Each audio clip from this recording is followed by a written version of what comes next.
अस्सलाम वालेकुम बच्चे, वेलकम बैक। बच्चे आज हम इक्विवेलेंट यूनिट्स का कॉन्सेप्ट पढ़ने लगे।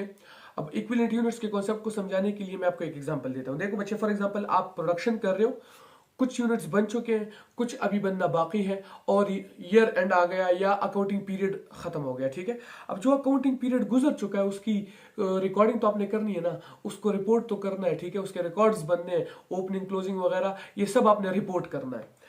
अब यहाँ पे जो कंप्लीटेड यूनिट्स है उसकी रिपोर्टिंग तो आसानी से हो जाती है। कंप्लीटेड यूनिट्स एग्जैक्ट अपनी वैल्यू पे रिकॉर्ड कर दिए जाते हैं, लेकिन जो अभी तक यूनिट्स प्रोग्रेस में है, जो अभी काम जिन पे चल रहा है, उसकी रिपोर्टिंग जरा सा मसला सामने आता है। वजह यह है क्योंकि देखो, प्रोसेस कॉस्टिंग करते वक्त हमने सीखा था कि जब प्रोसेस कंप्लीट हो जाता है, ठीक है, तब हमें एक्चुअल आउटपुट का पता चलता है कि भाई प्रोसेस में कोई एबनॉर्मल लॉस तो नहीं हुआ था, एबनॉर्मल गेन तो नहीं हुआ था, या नॉर्मल लॉसेस तो नहीं हुए थे। जो लॉस हुआ है उसको हम स्क्रैप कर सकते हैं या नहीं कर सकते, ऐसे मुख्तलिफ मसाइल आते थे। तो वो जब प्रोसेस कंप्लीट होता था तब हमें पता चलता था। अब यहाँ पे प्रोसेस तो कंप्लीट हुआ ही नहीं है, काम तो अभी जारी है। तो इसकी हमने प्रोसेस कॉस्टिंग कैसे करनी है, प्रोसेस अकाउंट्स कैसे बनाने हैं। ठीक है, अब ये मसला हल करने के लिए हम इक्विवेलेंट यूनिट्स का कॉन्सेप्ट इस्तेमाल करते हैं। अब इक्विवेलेंट यूनिट का कॉन्सेप्ट है क्या? देखो बच्चे, हम फर्ज करते हैं, सपोज करते हैं, ये रियल यूनिट्स नहीं होते बच्चे। हम इनकम्प्लीट यूनिट्स को उसके प्रोसेस की डिग्री ऑफ कंप्लीशन को, या जितने परसेंट वो उनका प्रोसेस कंप्लीट है, उसको देखते हुए इन इनकम्प्लीट यूनिट्स को कंप्लीट यूनिट्स के मुताबिक इक्विवेलेंसी देते हैं। समझाता हूं। देखो फॉर एग्जांपल, आपने 1000 लीटर्स एक प्रोसेस पे इनपुट किया है, ठीक है, वो प्रोसेस जो है 60% कंप्लीट हुआ है अभी तक और अकाउंटिंग पीरियड एंड हो गया। अब उसकी रिपोर्टिंग करते वक्त हम इक्विवेलेंट यूनिट्स का कॉन्सेप्ट इस्तेमाल करते हैं। हम कहते हैं कि लेट सपोज कंप्लीट तो अभी कोई भी नहीं हुआ ना, क्योंकि सारे के सारे एक ही प्रोसेस में थे और प्रोसेस अभी तक पूरा हुआ नहीं है। लेकिन रिपोर्टिंग को आसान बनाने के लिए, अपने प्रोसेस अकाउंट्स बनाने के लिए, मौजूदा सूरत हाल जो है खाली वो रिकॉर्ड करने के लिए हम क्या करते हैं, हम इक्विवेलेंट यूनिट्स का कॉन्सेप्ट इस्तेमाल करते हैं कि देखो 60% प्रोसेस कंप्लीट हो चुका है, तो हम कहते हैं कि हाँ, ऐसे समझ लो, ऐसे सपोज कर लो, लेट सपोज कि जो हमने 1000 लीटर्स इनपुट किया था उसका 60% यूनिट्स तैयार हो चुका है। जो 1000 यूनिट्स हमने इनपुट किए थे उनका 60% मतलब कि 600 यूनिट्स तैयार हो चुके हैं। अब फिर से बता रहा हूं, ये हम सपोज करते हैं, नोशनल नहीं नोशनल होते बच्चे, रियल नहीं होते। ठीक है, अपनी अकाउंटिंग के लिए, प्रोसेस अकाउंट्स बनाने के लिए, अपने हिसाब किताब को आसान करने के लिए हम इनको कंप्लीट यूनिट से इक्विवेलेंसी देते हैं। ये खुद कंप्लीट होते नहीं है। ठीक है बच्चे, हम सपोज करते हैं कि लेट सपोज अगर 60% प्रोसेस कंप्लीट है, तो जो हमने 1000 यूनिट्स इनपुट किए थे, इनके 60% यूनिट्स को कंप्लीट समझ के यहां पे रिकॉर्ड कर दो कि हाँ, वो जो 1000 यूनिट्स हमने इनपुट किए थे उसमें से 600 कंप्लीट हो चुके हैं और अभी तक जितना खर्चा लगा था वो इन 600 यूनिट्स पे लगा था। ठीक है बच्चे, तो this is known as equivalent unit concept. अब कुछ लोग कहते हैं कि इक्विवेलेंट यूनिट्स का कॉन्सेप्ट बताना ही क्यों है, बनाना ही क्यों है। देखो बच्चे, अब रिपोर्टिंग करते वक्त हम ये तो नहीं लिख सकते ना कि फला प्रोसेस इतने परसेंट कंप्लीट है और फला प्रोसेस इतने परसेंट कंप्लीट है, फला पे इतना परसेंट खर्चा हुआ है, फला पे इतना परसेंट खर्चा हुआ है। वहां तो direct complete units with actual value लिखने होते हैं। ठीक है, अब उसको मालूम करने के लिए हम इनकम्प्लीट यूनिट्स को प्रोसेस की डिग्री ऑफ कंप्लीशन को देखते हुए उसको कंप्लीटेड यूनिट्स के साथ इक्विवेलेंसी देते हैं। अब इक्विवेलेंट यूनिट्स का कॉन्सेप्ट इस्तेमाल करते हुए हम मुख्तलिफ क्वेश्चंस को कैसे हल करेंगे, ठीक है, और प्रोसेस अकाउंट कैसे बनाएंगे। देखो बच्चे, हमने यहाँ पे डेफिनेशन भी लिखी हुई है कि इट रेफर्स टू नोशनल, मतलब फर्जी। ठीक है, क्योंकि मैंने आपको कहा ना ये फर्जी होते हैं, हम खुद सोचते हैं, ऐसा सपोज करते हैं, रियल नहीं होते। Notional quantity of completed units substituted from an actual quantity of incomplete physical units in progress। जो अभी मैंने आपसे बात की वही बात कर रहे हैं। ठीक है, अब इक्विवेलेंट यूनिट्स के कॉन्सेप्ट को समझने के लिए मैंने एक क्वेश्चन यहाँ पे लिखा है कि फॉर एग्जांपल आप प्रोडक्शन कर रहे थे 4000 यूनिट्स का, ठीक है, और उसमें से 3200 यूनिट्स कंप्लीट हो चुके हैं, बकाया 800 जो है वो अभी तक वर्क इन प्रोग्रेस है, वो उन पे अभी तक काम शुरू है। ठीक है, अब कितना परसेंट कंप्लीट है ये सब?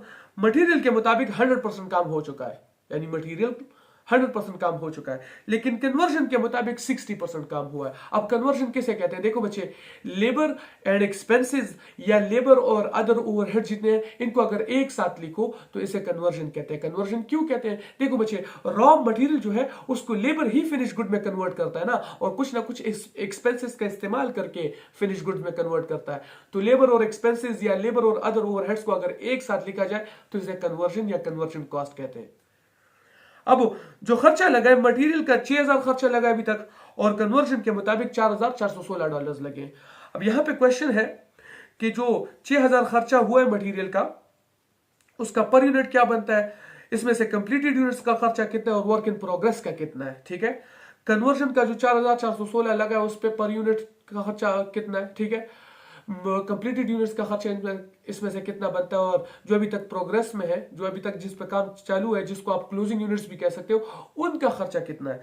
अब देखो बच्चे, ये सब समझने के लिए मैंने एक छोटा सा यहाँ पे डायग्राम बनाया, एक चार्ट बनाया, इसको याद कर लो, क्वेश्चन खुद ब खुद हल होता जाएगा। देखो बच्चे, हम ऊपर क्वेश्चन से डेटा उठा के बस खाली यहाँ चार्ट में लिखने लगे और कुछ नहीं कर रहे। कंप्लीटेड यूनिट्स कितने थे? 3200 कंप्लीटेड यूनिट्स थे। वर्क इन प्रोग्रेस देखो उन्होंने यहां पे लिखा नहीं है, लेकिन लाजमी नहीं है कि हर चीज वो आपको खुद तैयार करके देंगे। वो कह रहे हैं कि 4000 बनाने, जिसमें से 3200 बन चुके हैं, तो मतलब बकाया 800 वर्क इन प्रोग्रेस ही है ना। इन सबको मिला के टोटल वही 4000 बन गए। अच्छा, मटेरियल के मुताबिक कंप्लीटेड यूनिट्स कितने परसेंट कंप्लीट है? 100% कंप्लीट है। और कन्वर्जन के मुताबिक ये 60% कंप्लीट है कंप्लीटेड यूनिट्स। ठीक लिखा है? यहीं पे आप गलती करते हो बच्चे। देखो, जिस पे कंप्लीटेड का नाम पड़ जाता है ना, या फिनिश गुड्स का नाम पड़ जाता है, मतलब वो बिकने के काबिल है, इसीलिए फिनिश गुड्स या कंप्लीट यूनिट्स कहा जाता है। तो ये हर लिहाज से कंप्लीट होते हैं। मतलब लाजमी नहीं है बच्चे कि वो यहाँ पे आपको लाजमन कंप्लीट करके डिटेल से बताएंगे। जो ये डिग्री ऑफ कंप्लीशन है, ये वर्क इन प्रोग्रेस के लिए है। खुद जरा अकल का इस्तेमाल करो बच्चे, कंप्लीट यूनिट्स हर लिहाज से कंप्लीट होते हैं। ये जो डिग्री ऑफ कंप्लीशन दे रखी है ना, कि प्रोसेसेस मटेरियल के लिए और कन्वर्जन के लिए कितने परसेंट कंप्लीट है, ये वर्क इन प्रोग्रेस के लिए दिया हुआ है। वो यूनिट जो अभी तक प्रोग्रेस में है, जो क्लोजिंग यूनिट्स है। तो कंप्लीटेड जो है कन्वर्जन के लिहाज से भी 100% होगा और मटेरियल के लिहाज से भी 100% कंप्लीट होगा।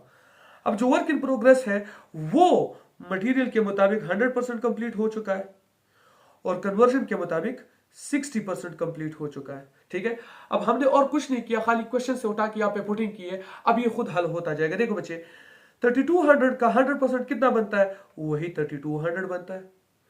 तो मतलब मटेरियल के मुताबिक कंप्लीटेड यूनिट्स की इक्विवेलेंट यूनिट्स कितने बनते हैं? 3200। ठीक है, और कंप्लीटेड यूनिट्स कन्वर्जन के मुताबिक टोटल कितने बनते हैं? वो भी 3200 बनते हैं, क्योंकि कन्वर्जन के लिहाज से भी वो 100% कंप्लीट है। अब जो वर्क इन प्रोग्रेस 800 यूनिट्स हैं, वो मटेरियल के मुताबिक कितने कंप्लीट हो चुके हैं? 100%। तो मतलब कंप्लीट 800 ही होंगे। लेकिन जो वर्क इन प्रोग्रेस 800 यूनिट्स है ना, कन्वर्जन के लिहाज से 60% प्रोसेस कंप्लीट हुआ है। तो हम इन यूनिट्स का 60% इक्विवेलेंट ले लेते हैं उसका। 800 का 60% कितना बनता है बच्चे? 480। अब अगर प्रोसेस 60% कंप्लीट है तो हम यूनिट्स का भी 60% ही कंप्लीट समझेंगे। तो इसे कहते हैं इक्विवेलेंसी लेना, इसे कहते हैं इक्विवेलेंट यूनिट्स कंसीडर करना। अब देखो बच्चे, मटेरियल के लिहाज से टोटल इक्विवेलेंट यूनिट्स कितने बनते हैं? 4000। और कन्वर्जन के लिहाज से टोटल इक्विवेलेंट यूनिट्स कितने बनते हैं? 3680।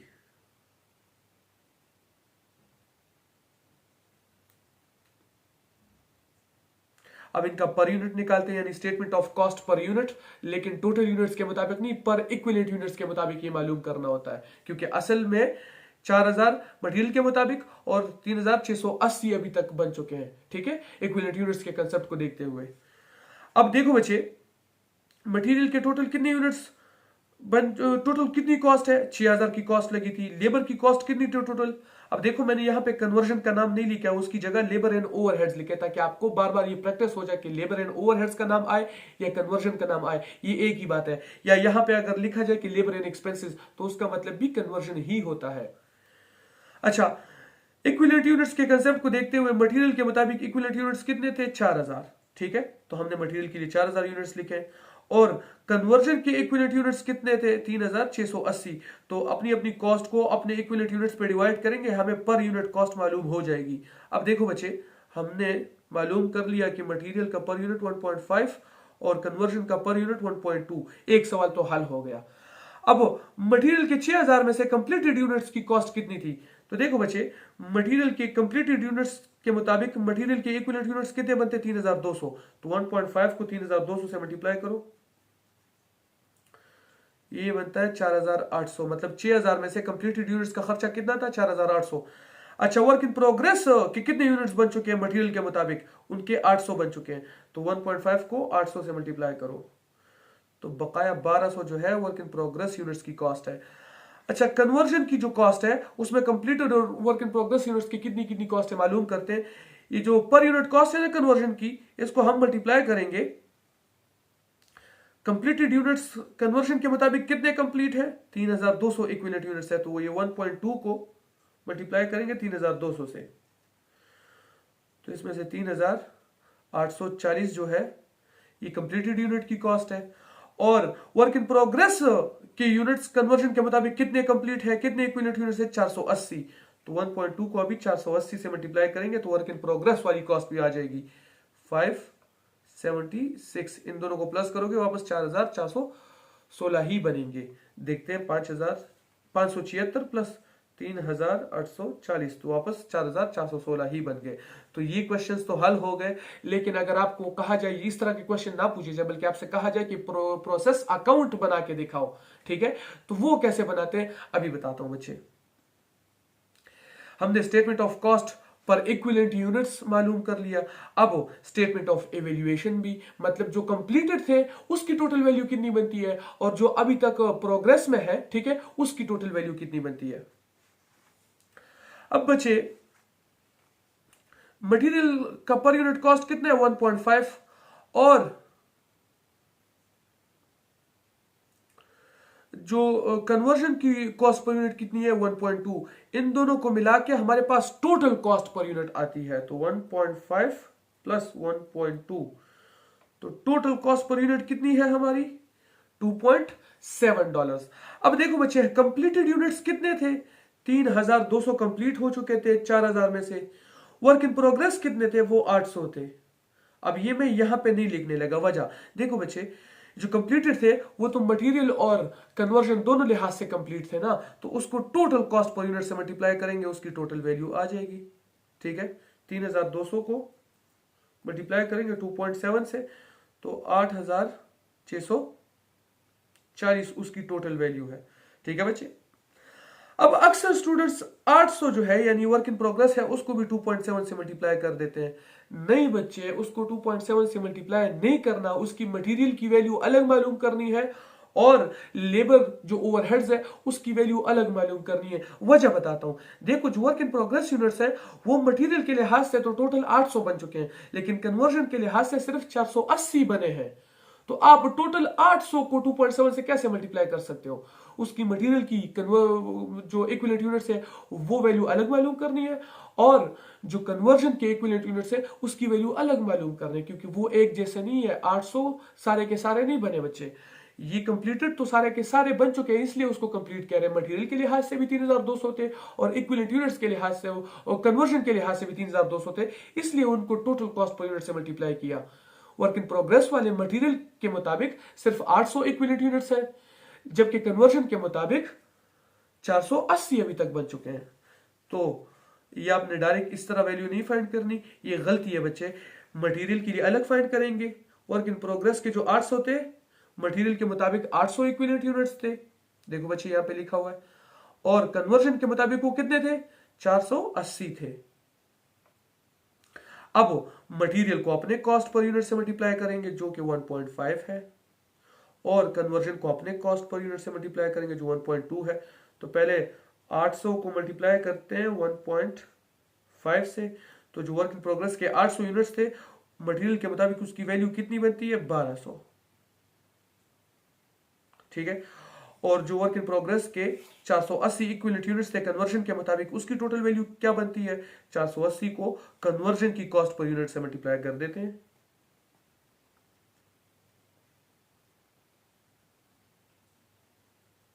अब सबकी अपनी अपनी कॉस्ट मालूम हो गई, अपनी अपनी वैल्यू मालूम हो गई। ठीक है बच्चे, अब ये क्लोजिंग यूनिट्स दोनों को प्लस करते हैं, एक साथ मालूम करते हैं, प्लस 1200।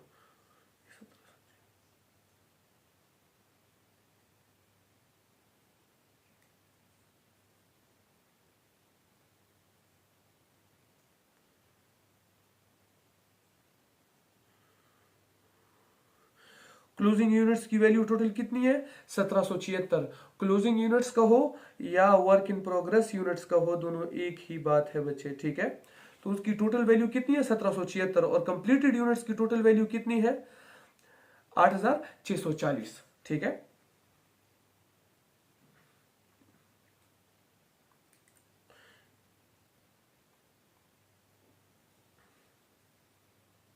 अब इसके लिए बच्चे इसी स्टेटमेंट ऑफ एवेल्युएशन को देखते हुए इसके लिए अकाउंट बनाया जाएगा।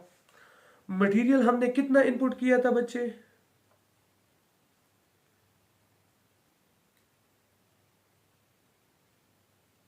4000 यूनिट्स इनपुट किए थे। और मटेरियल की कॉस्ट कितनी थी? 6000। अच्छा, लेबर एंड ओवरहेड्स का हो, या इसके बजाय आप कन्वर्जन लिखो। ठीक है, लेट सपोज मैं कन्वर्जन लिखता हूं।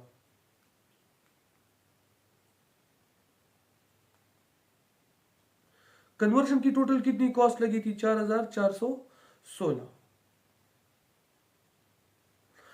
अब इन दोनों को प्लस करते हैं, 6000 प्लस 4416। ठीक है, ये बनते हैं 10416। और टोटल यूनिट्स कितने? 4000। अब दोनों साइड्स इक्वल होने चाहिए, 10416। ठीक है बच्चे,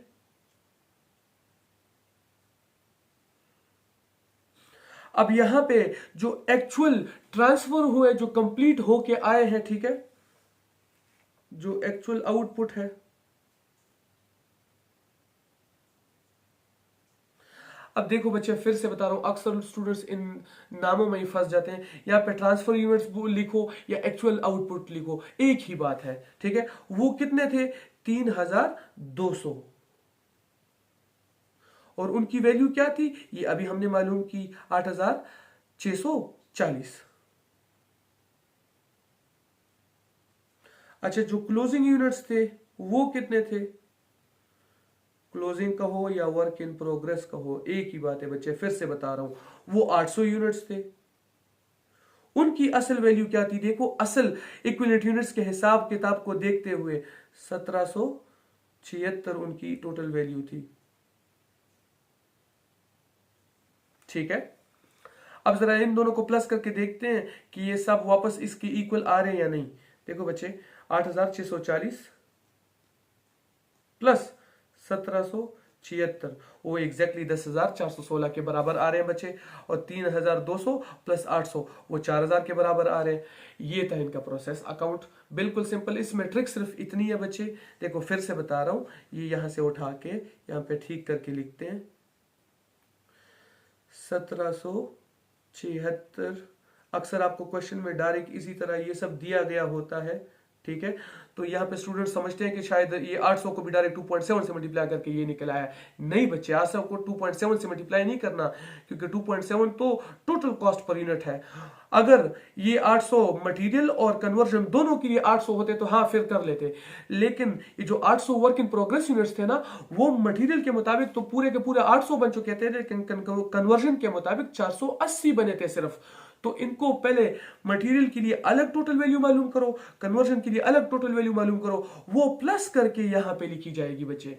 ठीक है, और जो इक्विवेलेंट यूनिट्स के हिसाब से इनकी अपनी वैल्यू मालूम होती है, वहीं यहां पे लाके प्रोसेस अकाउंट बनाया जाएगा इसका। ठीक है, और प्रोसेस 2 अगर आप बनाओगे तो ये तो देखो बच्चे आपके कंप्लीटेड यूनिट्स है, नहीं तो कंप्लीट हो गए। ठीक है, लेकिन ये जो है ये आपके वर्क इन प्रोग्रेस है। तो अगली बार जब अगला अकाउंट आप बनाओगे प्रोसेस का, तो ये यहाँ पे आएंगे ओपनिंग यूनिट्स, ये जो है ना, ये यहाँ पे यहाँ से निकल के प्रोसेस 2 में यहाँ ट्रांसफर हो जाएंगे कि 800 यूनिट्स होंगे और 1776 इनकी कॉस्ट होगी, साथ में कुछ और मटेरियल ऐड होगा, लेबर ऐड होगा, वगैरह वगैरह। ठीक है, तो इस तरह आपका अगला अकाउंट बनेगा। जो यहाँ पे क्लोजिंग है, अगले प्रोसेस अकाउंट में ये ओपनिंग कंसिडर किया जाएगा बच्चे।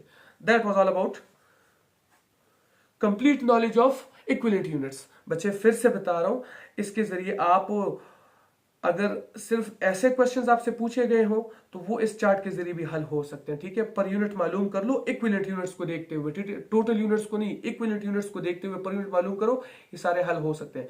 लेकिन प्रोसेस अकाउंट अगर बनाना हो तो बच्चे पहले टोटल वैल्यू कंप्लीट के लिए मालूम कर लेते हैं, फिर वर्क इन प्रोग्रेस का मटेरियल के लिए अलग फाइंड किया करो, कन्वर्जन के लिए अलग, टोटल जो वैल्यू आती है इक्विवेलेंट यूनिट्स के हिसाब से उसको प्लस करके वर्क इन प्रोग्रेस की टोटल वैल्यू समझते हैं हम। ठीक है बच्चे, और उसके लिए फिर एग्जैक्ट सब कुछ यहाँ पे लाके पुट कर दो, प्रोसेस अकाउंट आसानी से बन जाएगा।